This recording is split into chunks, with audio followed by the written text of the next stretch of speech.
And we are back with episode 13 of Zed Daily. Today I have OG, double OG, triple OG, LuckyJacks with us. How you doing, bro? What's good, my man? I'm hyped to be here. I watch every episode. I don't always catch them live, but I watch the replays every day. So I'm always excited to see these roll through my feed, man. They get me hyped up. Let's go, man. Let's go. So take us back, LJ. Take us way, way, way back, all the way back. How did you find Ooh, Zed Run? ooh. So I was in towards the end of college, and I was getting into crypto for the first time, but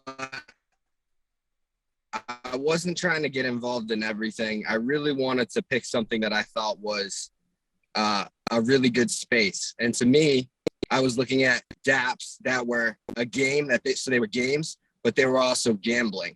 I thought that was going to be a really big crossroads, an intersection of those two spaces, especially with crypto.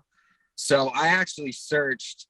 I didn't find anything that satisfied like that I wanted to be a part of until I searched the virtual horses. And I just happened to Google like virtual horses. And yeah, bro, I saw the pictures. They looked nice. And I read about the vision. The vision got me hooked right out the gate. You know, their vision was so big and it was so expansive. Like, again, being in the crossroads of gaming, blockchain, entertainment, gambling, like technology in general, fintech, DeFi, like it's right there. Like it's right at the crossroads of all these things. And to me, that was always the most exciting thing about it. Okay, so when you're buying these horses back then, what Z number are they, and how much is the price on those? So they started out with Z1s. They were going to release half of each set. And the form that they released them is not what it is today. The format was there was a horse on the page and you could buy that horse. And it was the same horse for everybody. But we discovered if you made a transaction and then rejected the transaction, it would refresh the page and it would bring up the next horse on the screen. So you have the first half of all Genesis horses being released, which is a big deal in and of itself. But you also now have the ability to cherry pick the super rares because you can just refresh until they come up. Space at that time because the pictures of the horses, you know, there was no utility. It was all just a dream at that point, and now here we are. But yeah, I just think it was interesting to see like how it transformed. Okay, so I heard that you were buying like a certain color group of Genesis horses. Why a certain color group, and did you try and like lock down that color? What was the thought process behind that? So when I was a kid and still today, I always loved strategy games. So like Monopoly, I like Risk, I like Axis and Allies. I like these kind of tactical games where the pieces are not necessarily all the same, or the territories, like, you know, in Risk, if you get all the Australia bits, you get a bundle for Australia, you get a bonus, you get extra troops. So Monopoly, you get three of the same color, it's a bonus, you know, you can start putting houses down on that shit. Like, I saw Zed very much the same way, especially because of the rarity. And if you wanted to control a color and you wanted to control like electric violet, which is a dope color, it's a common color. So there's only 5 peach puffs because it's a super rare. So your ability to control 5 is much easier than it is to get all 10. And so that was kind of the thinking, you know, it was the strategy element I wanted to get. And I wanted to take it even farther than that because not only do I have the Z1 peach puffs on lock, I have the Z2s on lock, Z3s, Z4s, and the Z5s on lock. Like, that's 3 bloodlines deep of what could be the nastiest dynasty in Zed Run. and it's a huge unscratched lotto ticket. And I believe that you can create the synergy between them. You have the color as a brand, you have the color as a symbol. It can, if you breed it correctly, your color will actually mean it's a good racer. Like, you can combine these things in a way with, a whole dynasty of peach puffs that haven't really been done before in the game. Not to mention, you can pop out super coats. Like, yeah, it's just, I think it's the biggest untapped asset in the game. And I think that's one of the reasons it's the most valuable asset in the game as a block of horses. Okay. You're kind of got like a little bit of a lag to you a little bit right now, so we can hear you, but it's a little choppy. But Okay. we can keep going. So did you go all in when you first found Zed, or did you kind of just like I didn't play have money? I didn't have no all to in, bro. I was broke. I like wasn't, I didn't come from money or anything like that. I made my own major in college. I called it maximizing human potential. So nobody hires for that. So, I was working at like a group home with kids who had cognitive disabilities, been through trauma histories. And it was like a really emotionally demanding job. It was really tough. Half the kids were, retarded. Half the kids were gangsters. It was like quite a mix. And I worked the night shifts there, but I ended up staying through the days plenty of times. But I had a sense of desperation that I was never going to get out, and that I had already been, trapped in kind of this system before the game even really begun for me. And it was really disheartening. Like I said, like I was very desperate, and I needed an all in. I needed a big play to basically help me transform my life and get, the financial freedom and all that.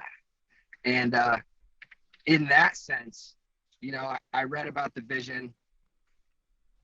I was all in from the beginning, but I just didn't have the funds to be all in. So like I was going around literally recycling cans, trying to build up a little wad for a Z1. You know what I mean? Like I was coming in from that perspective. Like I knew what horses to get. Bro, I had spreadsheets that I went through and I looked at all the colts and all the females and where's the discrepancy. So like Breathless Edge is the only chartreuse colt. Like most people don't know that in Z1, it's a 6 fillies. So if you know these things and you just see the picture pop up on OpenSea, you have a tremendous advantage because you can get an asset that people don't really realize the full potential of. Okay. You kind of cut out at the end there, so I caught the end of that. But I didn't know Breathless Edge was the only colt in the game. And is it the same with Billions? Like Billions is that only color of that Z1 Genesis? Well, so Billions is a 1 of 1. It's unique. Breathless Edge is a shard. It's 7. Its rarity for Z1 is 7. So it just happens to be that 7 gets split up into 1 colt and 6 females. It's not necessarily 50-50 for these. Like in Stronghold Ivory, there are no colts. All 4 Z1s are fillies. So, you look at these things, you look at the map basically of the board game, and you can kind of see that, all territories are not necessarily equal. All assets are not necessarily equal for many different reasons, whether that's raceability, rarity, gender discrepancy. Maybe it's got a good ID number. Team Lucky is number 1,000. I think that's pretty sweet. So, okay. So did Zed ever test your conviction? Were you ever at a point of where you felt like liquidating your horses? I would never I never would have liquidated my horses because, again, from the beginning, I was just all in, and I was gonna ride it to the end no matter what.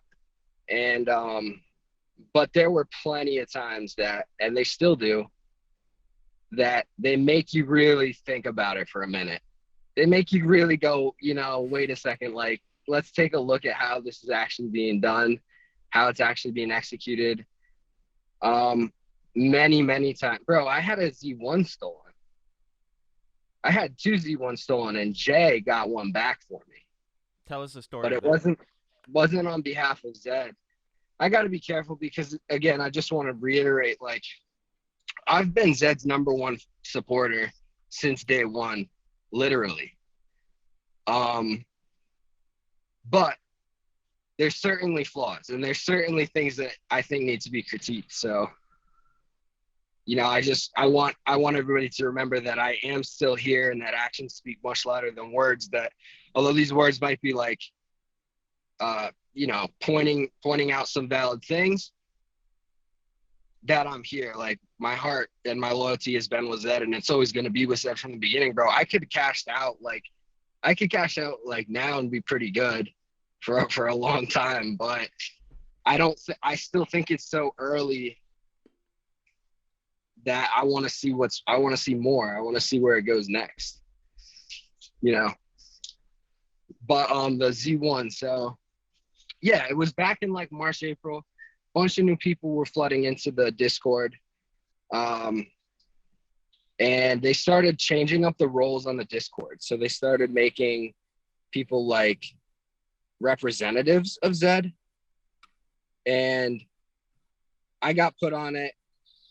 A couple other people got put on it, but there were some new people who got put on it. And I was like questioning that. I was like, we don't really know these people for sure. So like, should they really be representatives of Zed? Like, then they sent out a message that was like, do deals through our representatives, like let them escrow. And anybody with a green name is good.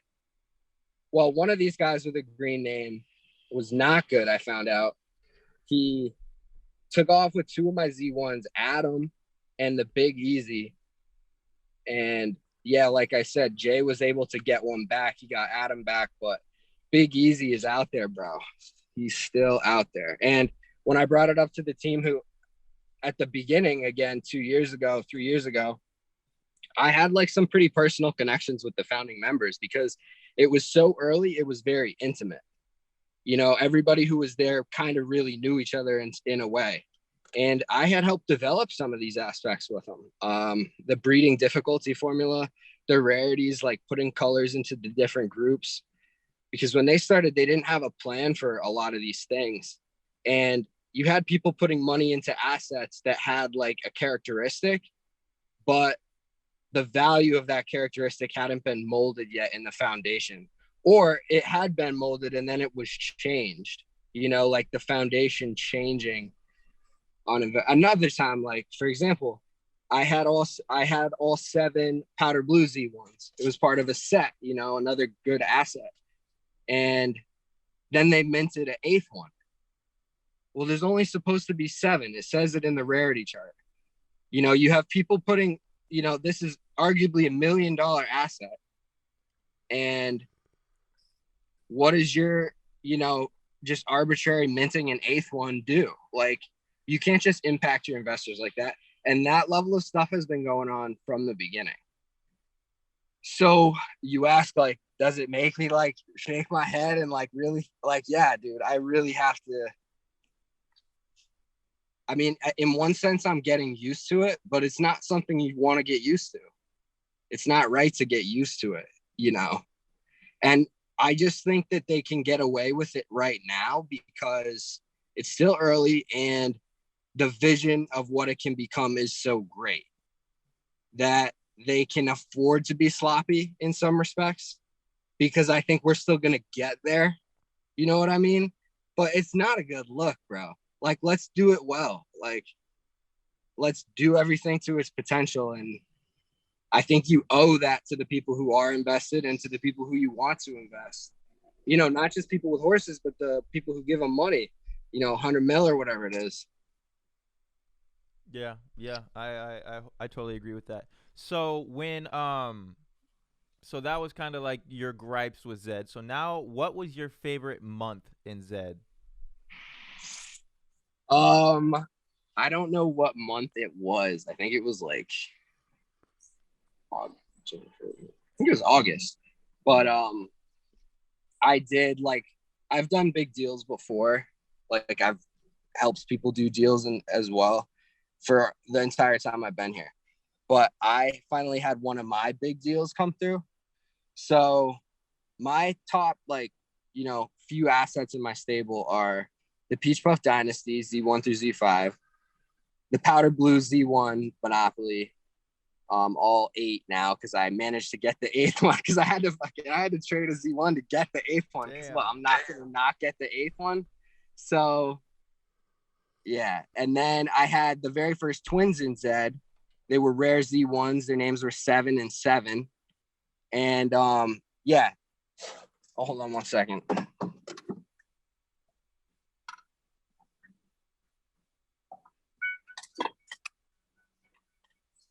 So they were the first twins in Zed, and I did a deal with KYH for those horses, plus a Z2, which was number 777, Frantic Devotion, and a Z3 super rare powder blue. So it was like a nice little bundle set, but that was a big deal. That was for 100 ether. So that to me was my first time of having, like I had done deals of that level before, but it was for other people. I hadn't been able to actually, because I wanted to hold on to all my assets. So like, I didn't want to let go of anything good. And I still don't. Like, that was really the only big, really good thing that I let go of. And it was just to get a chunk of change that, if the market takes a dip, I can buy up and have a little cushion. You know what I mean? Okay. Wanted to lock something away. Like 90% of my stable, more than that, bro, it's locked up tight. Like, you would have to make me a tremendous offer to move any of those assets. I mean, you could do it, but it'd have to be nice. So your thought process on locking up colors is that basically you have a monopoly on the super coats off of those colors? That's one part of it. The super coat is definitely a big part of it. But I also just think of the color as a brand. If you start breeding all these peach puffs and you just continuously only breed the best ones in with each other and you create this spring, that's sick. And nobody else can do, there's no other asset that you can do that with right now other than the Z1 through Z5 peach puff. And I raced the Z5s because I got a little frisky, but the rest of it is unraced, unbred. Like, it's on lock. So are you ever gonna race those, or are you just keeping those as they are? I mean, crazy things can happen, but it would really to me, I've kept it under lock this long through, all the ups and downs of everything like that. And if I race some of them, then it's just like everything else. I mean, it's still pretty cool, but I think I'm going to keep the edge. And, the Z1s, like the unraced ones, that supply is smaller and smaller every day. Like, every time another Z1 races, the value of an unraced Z1 is going to go up. It's like, it's a holder's game. So now there are some horses that don't feel that way. Offspring horses, race them. That's what they're for. But some of these Genesis, and specifically the super rare ones, I think the rarity plays in strategically with holding and controlling the supply, keeping it unraced and bred. Okay. So how are you breeding? Like, well, first off, how many horses do you have in your stable? And then how are you breeding all of those horses every month? Yes. So I think I'm at like 470. I would tell you exactly, but I had to come do this in my truck because my internet went out. So basically, I had a good friend, Ender.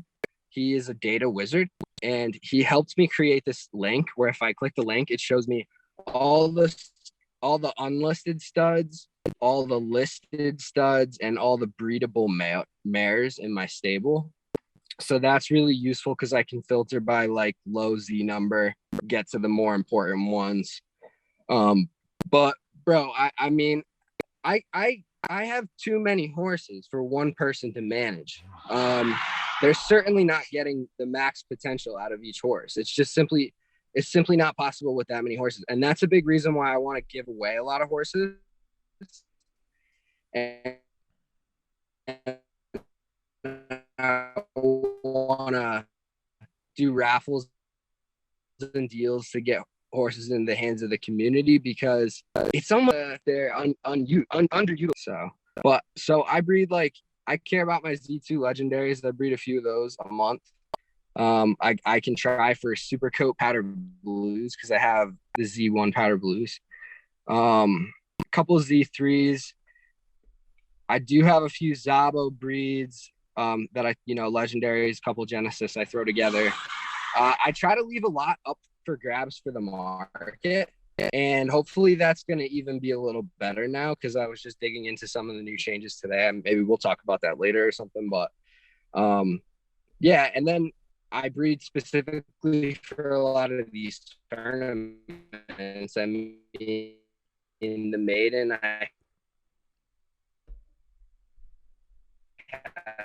I bred a batch specifically for. I breed a batch a day, though, like a dozen a day, honestly. Trying to keep up with it. And there are horses I won't breed with because I have 30 Z10 legendary Finnies. Like, that's still a really good horse to breed with. You know what I mean? So, we slap like Z5 Finny Genesis on it. I find that that's a pretty good price point, the Z5 Finny Genesis. It was like 200 a whack. And I think the blood is pretty good still at that point in the Z. Okay. So let's go back to August compared to now. Like, before breeding minimums, how much profit were you seeing from breeding compared to how much you're seeing now? Like, how has that changed? I'd say I'm not making. So I have a stable with, like, I stud these horses for a friend and partner. It's 50 Z2 legendaries, all boys. So we stud them out. And back in August, I could put them up for like 250, 300 a whack, and they would like sell out. Like, we made like 10K that month. Wow. The next month, like, it kind of dropped down. I think this was when minimums first hit. They kind of dropped down like maybe in half. And then like this month, it's like, don't even bother. Like, it has been. I mean, it might be different today because of the update, but yeah, because you had to throw them in for like $500 a whack, and like, nobody's gonna pay 500 for a Z2 breed. Like, maybe you will if it's your own or if you really like the horse, but for 99% of the Z2s that get posted, it seems like they're not getting bred with.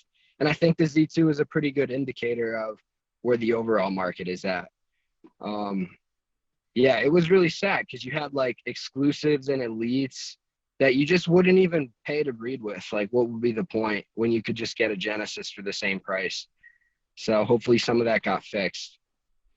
What do you think was like the cause of that? Do you think it was the breeding minimums? Do you think it was just like a low sentiment around racing? Like, what do you think caused that to happen, and what do you want to see going forward to kind of like rebound the market?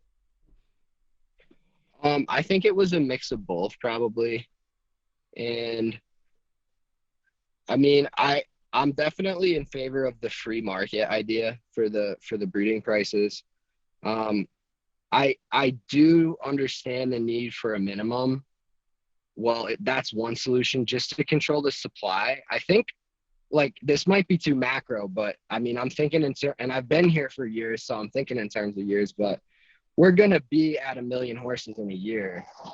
So that concerns me. And I think the breeding minimum is basically designed as a lever to try and control the supply. And I just think that that's not ever going to work as the solution. I used to think that this better answer was something like adolescence. Like, it takes a month to come into its own, or pregnancy period for a month. Anything to kind of delay the inevitable rapid expansion of the number of horses. Yeah, I don't think breeding minimum is ever really going to do it. I think people are always going to want the free market anyway. You might as well just give it to them. Yeah, I mean, I would like to see. Well, I'll save this for the question you asked about if you had the keys to Zed. All right. I'll save this for that because that's my favorite question every episode. So I've been doing some scheming. All right. I give you the keys to Zed. You can change one thing. You can bring back odds. You can take away stamina. Whatever you want to do. What you got? Yo, so I'm gonna have a multi-part answer, but All right, let's go. I think the number one thing is gameplay. And I don't think anybody has said this as their answer yet. But from day one, I've been interested in the gameplay. I've been interested in what puts one horse in a separate category from another. You know, are there traits? Are there genetics involved? Some level of depth, some level of, you know, traits or statistics of some kind. Because back when there were odds, the game was very one-dimensional. If you had better odds, you had a better shot. Now, it's kind of three-dimensional. There's kind of the base ability, there's the variance, and there's the distance preference. But I would like to see something that's multi-dimensional. Like, I want a speed stat. I want an endurance stat. I want like an agility stat. I want a consistency stat. And back in the day, when we were putting together these breed pyramids, and that's why this is in some of the lore too. There was big talks on color being important to the traits. Like the fireys might be the best sprinters. You know, the wild ones might be the best in, I don't know, freaking all terrain in the jungle, whatever their freaking thing is. You know, the classics might have the most endurance, just as a general category.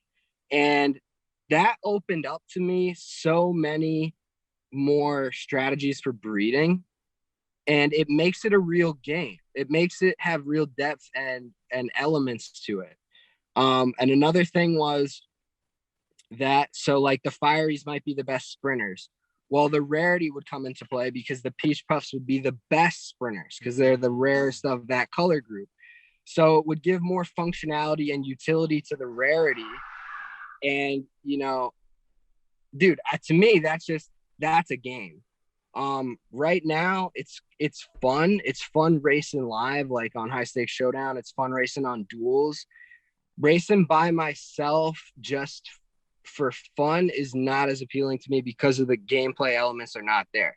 And I think the gameplay elements we talked about, like those traits and maybe by those color groups, I mean, that adds a lot to the economy too. Like it's a discussion now.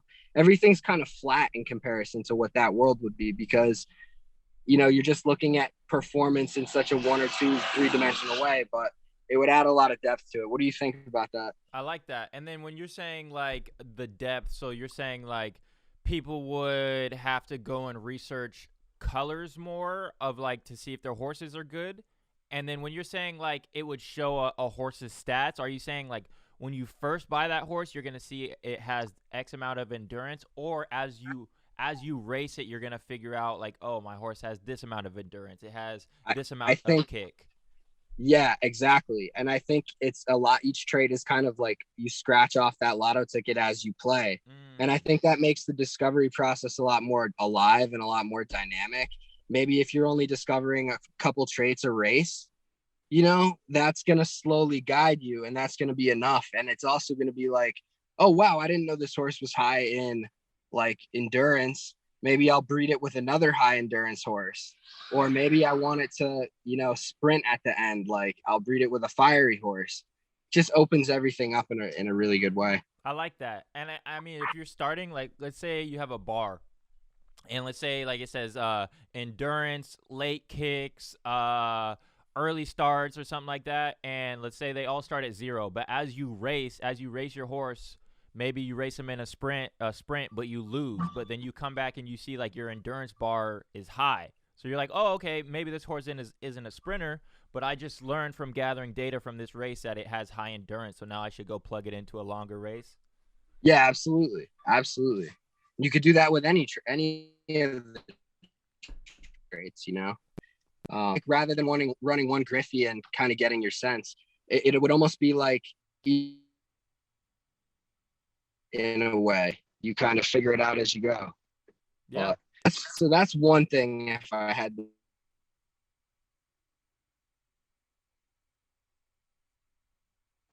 showmanship, but that's not really the right word because it's also like hospitality. The idea of like being a good host,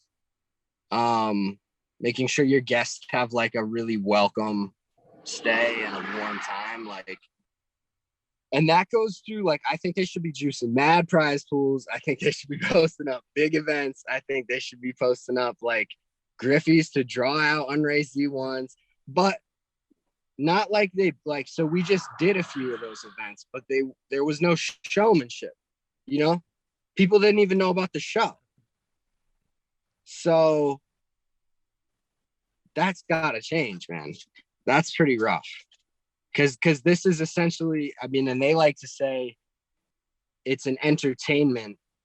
It's an entertainment industry. Like they kind of say that sometimes over saying it's a blockchain or a game or anything. They'll say it's an entertainment.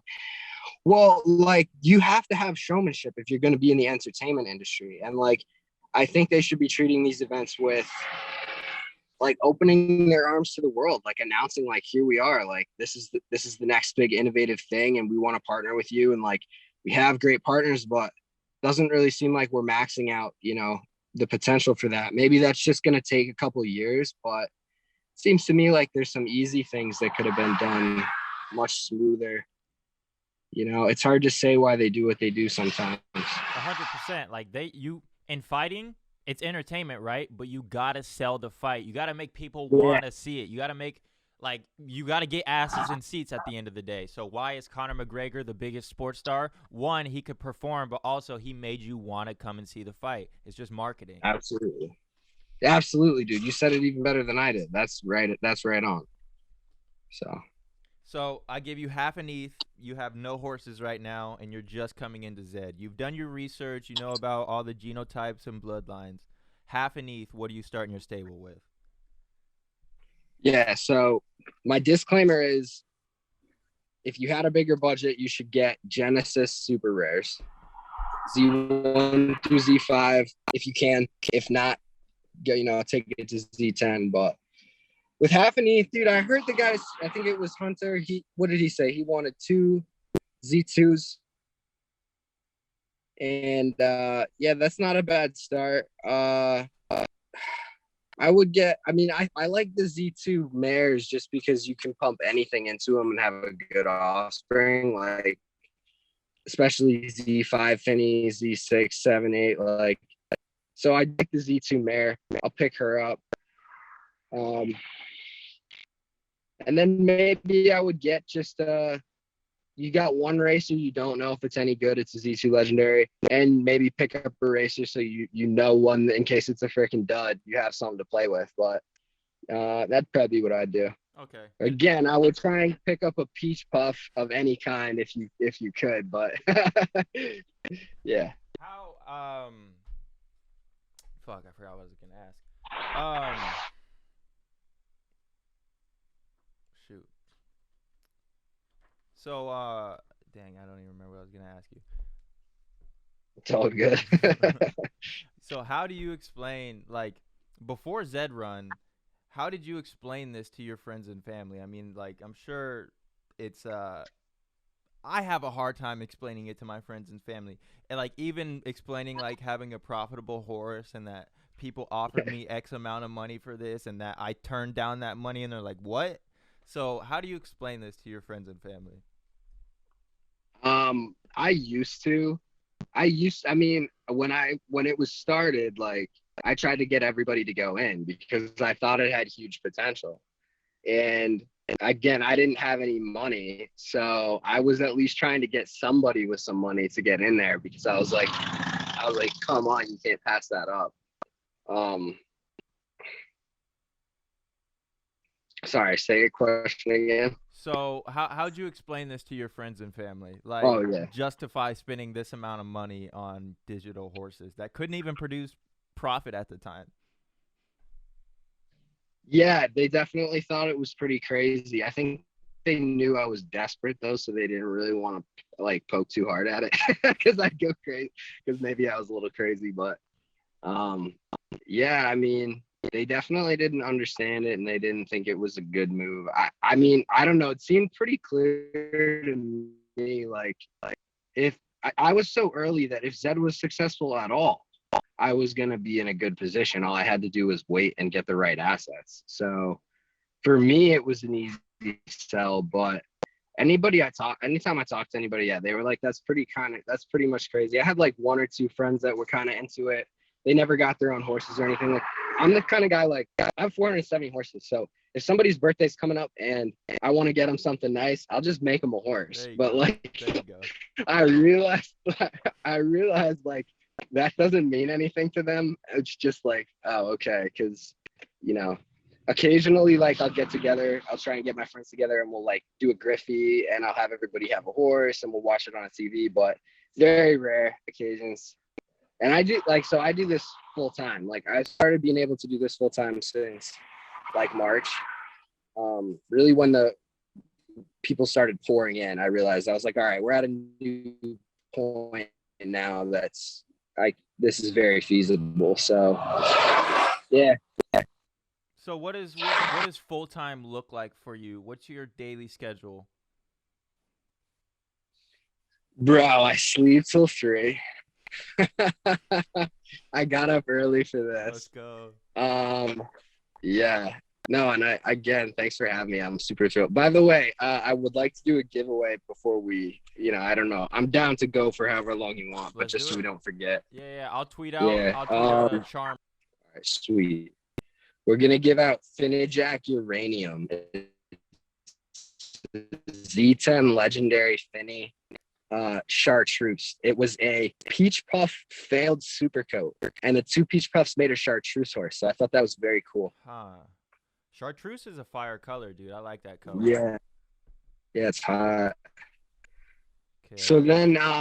So then, my routine is basically just like, I open my MetaMask, I make sure I wasn't hacked, because I feel like one day I'm gonna look and it's just gonna say 0, and that's gonna be game over, and I'm gonna be like, well, it was a good run. Um, I basically, like, it depends if there's a tournament up. Sometimes if tournaments are up, I'll just run some races real quick. I usually like go for a run, get my head good, come back. I'm big on like helping people do deals. So like I've just always been, I try to be like a good diplomat. I try to be like a good deal maker. And I have a lot of partners. I have a lot of friends. So like sometimes they need help finishing deals or completing deals. Like I usually help people do that or help people get new horses. I spend a lot of time scheming about the wheel of deals and what kind of dastardly tricks I can put in the wheel, and some good prizes in there too. Yeah, but I would say probably breeding, being a full time breeding probably takes up the most time. And studying and being active, is my studying is effective right now? Like, is it hot? Is it popping off the shelf? Is it not? Have like 5 Z2 Jenny or 10 like Z3 Jenny. Like, you don't just want to throw them all out at the same time. Like, you kind of want to test the waters, get some feedback. Is it selling? Did one of them go? And then price the other ones out accordingly and kind of lay them out, disperse them across the week. So yeah. Do you have a set in stone breeding plan? Are you using the blood tool? Like, how do you go about breeding and choosing what horse to breed with? Yeah, I thought about using the blood tool. I don't have it. I don't think I'm gonna get it just because I want to do it my way. So that's what it's gonna be. But to his credit, it looked like he did pretty good in the maiden. So yeah, I was primarily breeding mirror breeding. So if you had a Z1, you breed with a Z1. If you had a Z2, you breed with a Z2. And I got some pretty good offspring out that in my last batch. But I'm big on failed super coats. I don't care what the haters say. The super goes somewhere. Okay. And I think it goes into racing or breeding potentially. Okay. But so I'll smash a lot of like Z5 peach puffs together. make a lot of Z10 legendary finnies. I'll smash a lot of powder blues together, like Z2, Z3, Z1. Go for powder blue failed super coats. Lately, I've branched out more and I've tried to experiment, like, a Z10 with a Z1, something like that. But I mainly stick to the Genesis and legendary level because I have so many horses. I don't really need to play in the other exclusive elite level. Not saying there's anything wrong with that. I actually did manage to snag a couple of really good elite horses, so my faith is restored in elite now. Okay. But yeah. What's your most unexpected, like, good racehorse that you bred? Like, you put these two horses together, not expecting much, and you got something really good out of it. Do you have a story like that? What a Save was like tremendously good. It wasn't really made from crap or anything. It had like the mom was like 50% win with like 2 races. No, the dad was, and then the mom was Adam Smasher, who's like an okay class 3 horse. But What a Save was maybe my best horse, like 1400 meter, 1200 meter. It's nasty. It cleans up. So that was kind of unexpected. I'm trying to think of other ones.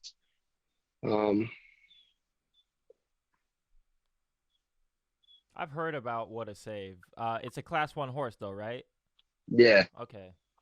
Yeah, you catch him in a high stakes showdown. All right. All right. Yeah. So you were on the high stakes showdown last week, or you're going on this week? Both. Okay. Yeah. So I had a rough week last week, so thirds don't count for anything. I had 4 podiums, which is not bad. I had 2 seconds and I had 2 thirds, but just getting beat by a nose, man. You get that second place instead. That's tough stuff. And it's obviously like the nastiest stables, freaking doofy GVG, not them kicking my butt. So he's doing big things. But I'll be there this weekend to get my revenge. So I'm having roasted duck, and I want Doofy to know it. Okay. Oh, I see what you're saying. Dougie Malin. Okay. Yeah, that's right. So how much was the buy-in last week, and is it the same this week or higher? I think it's $200 a race, but I think the distribution, to be honest, I don't completely know. The distribution, I think more of it goes to first than second. So it's not like half and half. It's like, I think 75% goes to first and 25% goes to second. Gotcha. Yeah. So you kind of touched on it with Wheel of Deals. How did you come up with Wheel of Deals, and how are you, like, I'm sitting here looking, I'm like, okay, he's got the wheel, he's got a spreadsheet. Like, how did you come up with all this stuff, bro? Wheel of Deals is just me and Tish. We wanted to give the people something on Wednesday, and we were just trying to come up with like either a late night show or like a game show. And I have horses I want to give away as it is, so we just came up with the Wheel of Deals, and then we ran it for charity, so it racked up $600 for charity. Nice. And the cool thing about the wheel, I'm realizing, is like, if we have a show every Wednesday night and people like come check it out, we kind of have advertising space. So like, you could put something on the wheel that is like, say, the Red Village, or like, even just more local, like a Bot Lady raffle, or like something like that, or a Van Gogh tee. Putting these types of things on the wheel, I think, would be interesting to bring the community back into it too. That would be really cool, because everybody in Zed already knows about all these people and the projects that they have. So it would be cool for them to kind of get like a little bit of marketing around their stuff too. Yeah, talk about the project like once a week, every Wednesday. Just like, here's the 3 for the week. Yeah. The question is, do we make that spot on the wheel bankable, or you have to take it or walk away? I think it might have to be bankable. Like, you pick up those raffle tickets, you pick up that Van Gogh tee regardless. Yeah, as you keep going. So like, once you get to the final wheel. So for anybody that doesn't know about Wheel of Deals, can you tell us about what it is, how it works, and the process? Yeah, so I'd love to. So you have to beat us in a race, usually a Griffey, but sometimes a paid race. And if you do beat us and win the race, you get to come play Wheel of Deals for fabulous prizes. Somebody walked away with a Z4 knock a filly the other day. It was Zombie Boy. We had 2 people last night walk away with 3 horses, I think, each, so that was pretty crazy. But basically you start off on wheel 1. There's some good prizes on there. They're mostly like Buterins, some Finnies on there. You could get game over. You spin, you either survive, you can take the horse, or you can go on to wheel 2. If you go on to wheel 2, there's some better prizes now that you're talking. Some Sabos, some legendary Finnies are in there. Also more game overs. And again, you can take the prize, or you go home and you get to wheel 3. You spin if you survive. And again, not everybody survives the wheel of deals. A lot of people go home because they spun too many times. If you get a horse there, you can take the horse and go home a happy man, or you can go to the final wheel, which is what some people did last night, and you can risk it all 50-50. You either go bankrupt, you go home in front of everybody, or you get all the horses you won. So it's a pretty good time, and some people can really, really get some good horses. I mean, there's a Z4 legendary filly on there too right now, so Shit. Not a bad horse to walk away with. Not bad at all. Did you ever see yourself becoming a Twitch streamer or content creator? No, I always thought it was dumb. I always thought it was dumb, but like I don't think that now. So What changed your mind? I would have never done it for anything other than Zed. Like I never streamed anything, it was Zed and the community and the vision and the gameplay and my role. Like it's sick, dude. In this virtual world, like I'm a mogul of a horse empire. Like fuck yeah, bro. Like let's go.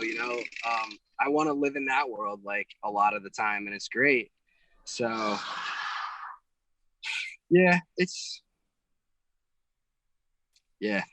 cool. You like it? What were did you have like any mental hurdles? Because I'll speak for like me personally. Like now I don't really give a damn, but like I used to always care about being judged by my friends or just like everybody else's opinion. Did you have any of those mental hurdles, and how'd you get over those? So the very first Pony Plug stream, I don't know if it's out there or not, but I had my lights off and I had Christmas lights in the back, kind of like how you do right now, but it was like way darker. It's like you couldn't see. I don't know why. I just like I just didn't feel right. And so I don't know, the second episode though, I turned my lights on, but that was my big boy step. Yeah. Is it just normal now? You feel comfortable doing it and just engaging with the people? Yeah, I look forward to it. Like I used to get pretty nervous and stuff before shows even, but we just do it all the time now. And I think that's the key to it, is like you just keep throwing yourself at it. And yeah, I try and make sure that it's going to be like a fulfilling experience. I try and add something to it every time that maybe you wouldn't expect, or something with a little spice or something like that, just to keep it lively.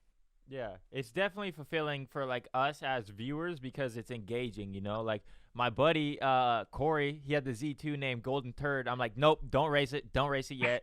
Take that shit on Wheel of Deals and race against LuckyJack. Yeah, dude. And so Golden Glow, he's like, this is my first horse, and I'm just sitting back in the chat cracking up. I'm like, if this horse doesn't win, dude, that sucks. And his horse didn't win, like it lost at Griffey too. But I was like, no. Go see LuckyJacks, and that was the one that sat forever because he tossed his Z2 in, and then it sat at 11 out of 12 for like 30 minutes. That one, yeah. Yeah, no, there's no better time. If you're going to run a Griffey, there's no better time than to do it for our stream, because you could win not only a horse, but if that horse that you win, you put that in another Griffey, you could win another horse. And it happens, bro. It happens almost every week. And then dividends, I've always heard about it. Like you do it on when you're on stable duels, right? You would do it before the stable duels? Yeah, that first race is always a Griffey. So I always made that a dividends Griffey. That just means it's eligible for, the prizes. And usually like with a Buterin or a Finney or something, or you win the right to play Wheel of Deals. So it just kind of depends on the scenario we're in. But if you're you could either take that horse and walk away like right away, or Wheel of Deals, like I said, you could get a knock legendary. Like it's pretty crazy. So That is pretty crazy. So let's do the giveaway. I'm gonna go and do a little raffle picker right here on the screen. Go for it. in that big happy you could represent.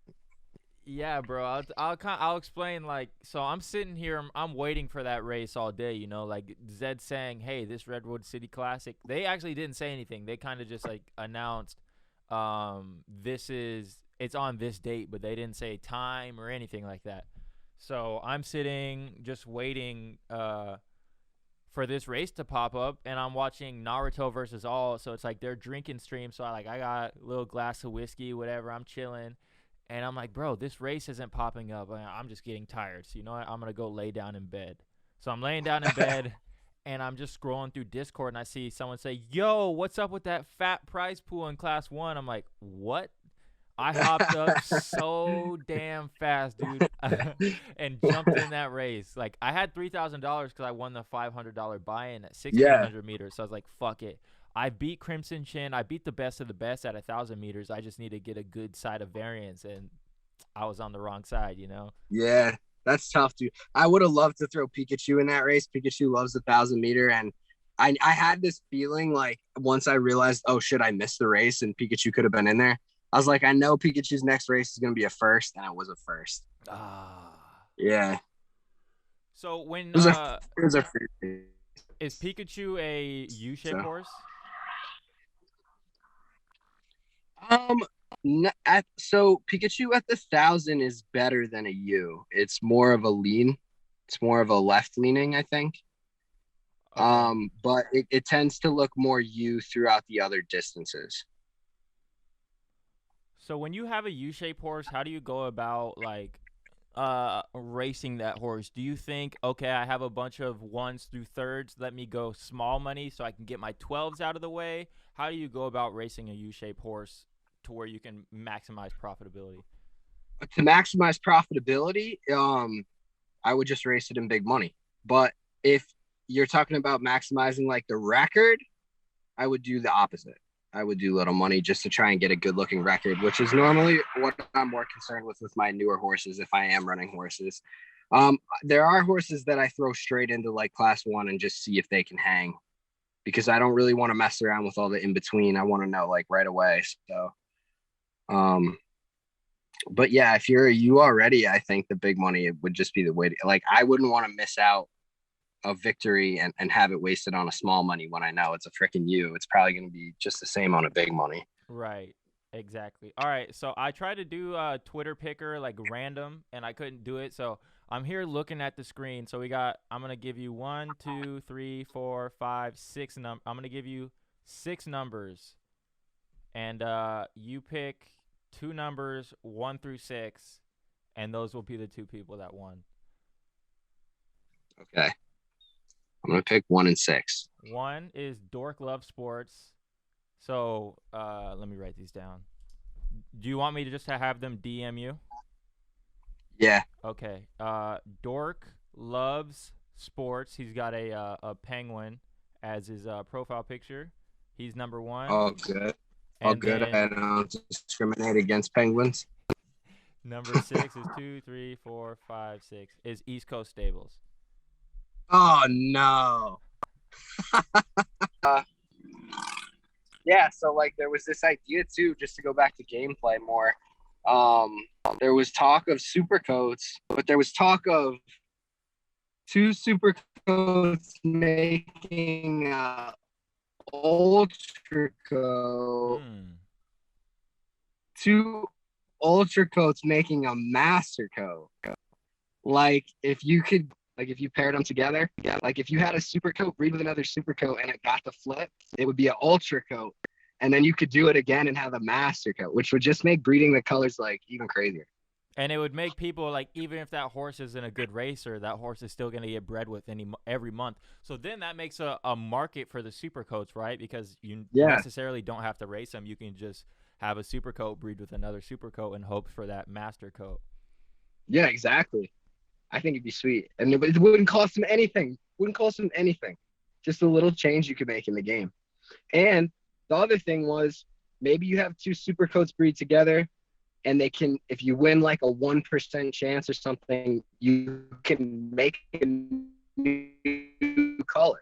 Like, I think that would be so dope if these are the original colors, like the Genesis colors, but there's the potential to have new colors and like you could name the color. You know, you could name something like Diamonds Blue or something like that. Like, and that would just be so sweet. It puts your own stamp in the game. Like, it lets you cook up in the kitchen. It's too hot. It's too fresh. So what is it about the colors? Is it just that nobody else seems to respect the color market right now? Is that why you're going there?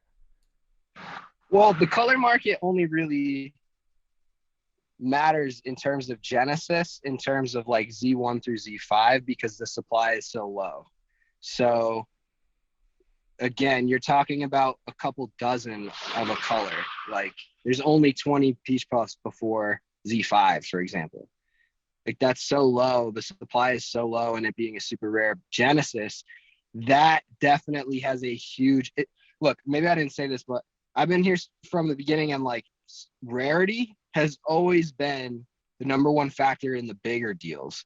In the bigger deals that went on when people were buying the super rares, it was always a factor, and it always got a huge premium.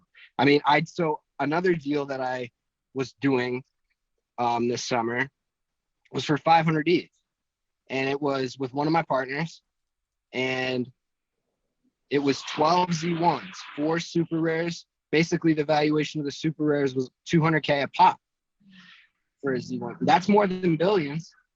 I don't know if people really realize the rarity game is real. Like, when the big money comes in, it's as real as it gets. So that's why I'm so big on it. But like, for offspring and stuff, it doesn't necessarily, the supply is theoretically infinite of that color, of having the color in an offspring. Like, you can just make as many as you want, but in the Genesis, it's extremely limited.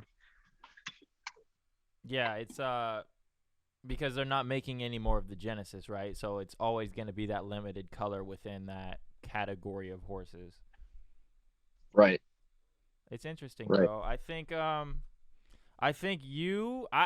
first of all, I thank you very much for keeping the game alive to where I could even get to the point to where I could buy a horse like Diamond. So I think people like you, King Beavershot, all the OGs, I think you guys just did a great service by keeping the game alive and keeping it fun. Like, you're still keeping it fun with Wheel of Deals, and I'm sure you're gonna cook up something else to where you'll have like a Price is Right show or something. So I'm excited for the future. Do you stream mostly Pony Plug, or are you planning doing like just a LuckyJacks channel? I'm mostly doing Pony Plug. The only time I stream on my own is if like they can't do it or they cancel and I still want to do a stream.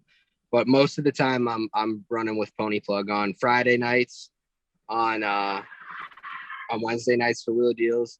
And I was crushing it on Stable Duels, bro. I wanted to make it long enough to face you for this interview so we could have the duel and then the interview in the same week. That's what I wanted, but it didn't happen. So GVG crushed my dreams there, but I do still have the record. How long were you up there? 4 weeks. Damn, dude. And who'd you take down? Nowhere Close. 2 Fools in Their Moolah. Know Your Horses, East Coast.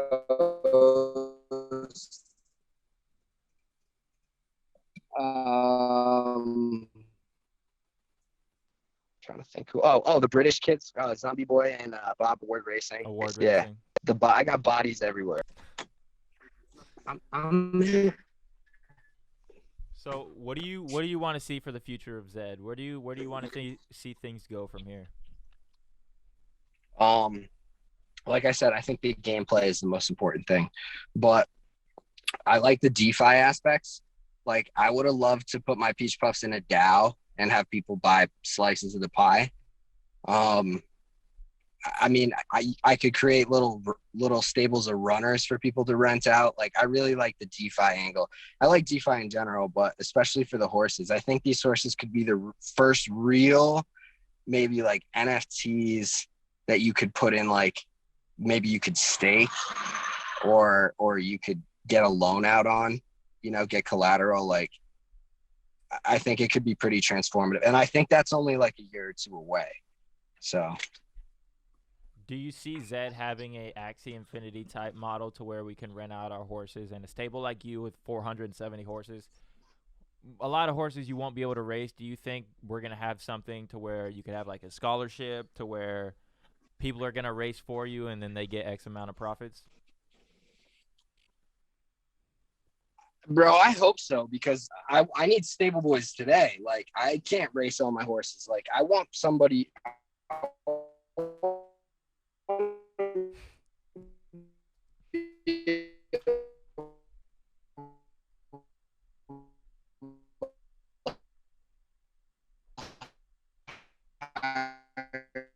somebody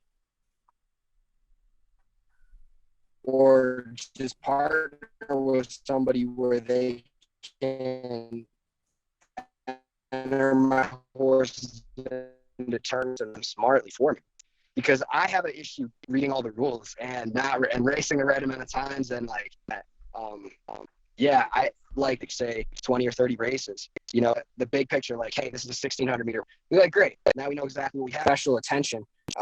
It's very tough to do it with this number of horses. And I like I said, if people are out there, let me know, because I maybe lease out some of these horses just for people to explore the game with as it is. Okay. It kind of cut out in the middle, but I heard just lease out horses for free for people just to kind of experience the game. You would give people that option.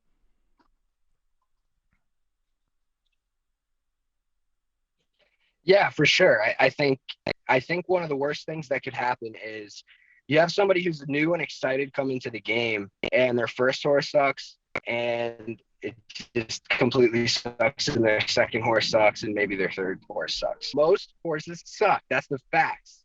So I think maybe something in place that would like at least get them into the game, get the sensation of a win. I think your Zed experience doesn't really start until you get your first win. I think that's probably the moment most people are like, oh, I'm definitely going to do this again, or like, this isn't really for me. And if you don't ever get one, like, that sucks. Yeah, it definitely does suck. And yeah, that first win is like gives you that hope. Even pulling flames now, like even just pulling flames before a race, it's like, okay, I know I potentially have some, but once you get that first win, it's like, all right, we're rocking, we're rolling. Yeah. Someone in chat said, I'd love to breed with Peter Parker, LJ. Now, I read that wrong. I thought he said, I'd love to breed with Peter Parker, MJ, or something like that. So I thought he was making like a Spider-Man reference or something. I don't know. Yeah. All right. No, Peter Parker is a Z5 Zabo, powdered blue. Definitely. Yeah. Get in touch. Hit me up on the DMs. I'll get you that horse. Okay, Lucky. Where can people contact you at and catch your content at? So mainly just watch the Pony Plug. I'll be on there. My Twitch is LuckyJack77, and my Twitter is at LuckyJackamoto. I think that's every, and Discord is probably the best place to hit me up. Last question. How'd you come up with LuckyJacks? Where'd you get that name from? I thought you were going to ask me this first. I probably should have. My answer was so ready. So the lucky part, like, is a reminder to me that I'm very lucky and to just be in the state of life that I'm in. It wasn't always this way, and to try and not forget every day that we are very lucky. Yeah, and then just to be grateful for that. And I think when you feel that way, you're more likely to have abundance and bounty. I think when you have your gratitude right, it will come. So, and then the Jack part, that's just what my friends call me. I'll never reveal my true name, but that's part of the reason I love this space so much, is you can still have that privacy. So I really respect that. but my friends call me Jack, so that's where Jack comes from. Cool, man. And then Ben Morgan asked if he can DM you. I'm pretty sure that your DMs are open to wide open, bro. Okay, cool. So yeah, Wide open. Ben Morgan, hit up LuckyJacks on Twitter at LuckyJackamoto. And LuckyJacks, like I said before, thank you so much for keeping the game alive, bro. Thank you for being you. Thank you for giving away so much horses and just being a great, like, hospitable person. It's awesome to see. Thanks, man. I love your show. Keep doing what you're doing. We'll have to link up. We'll have to get you on Wheel of Deals sometime. But yeah, keep asking great questions and getting these good discussions. It's very important. Yes, sir. So continue to do it. I'll come smoke you in a Griffey soon. So I'll see you. Yeah, get those dividends, bro. Let's go, bro. Blame you. Thank you for the great conversation. Dork Love Sports and East Coast Zed might hit you up for the giveaway. I thank you so much for doing a giveaway on my show. I'm very much appreciative. Yeah, of course, bro. Yeah, of course. Have a good day, bro. Thank you so much. Peace, man.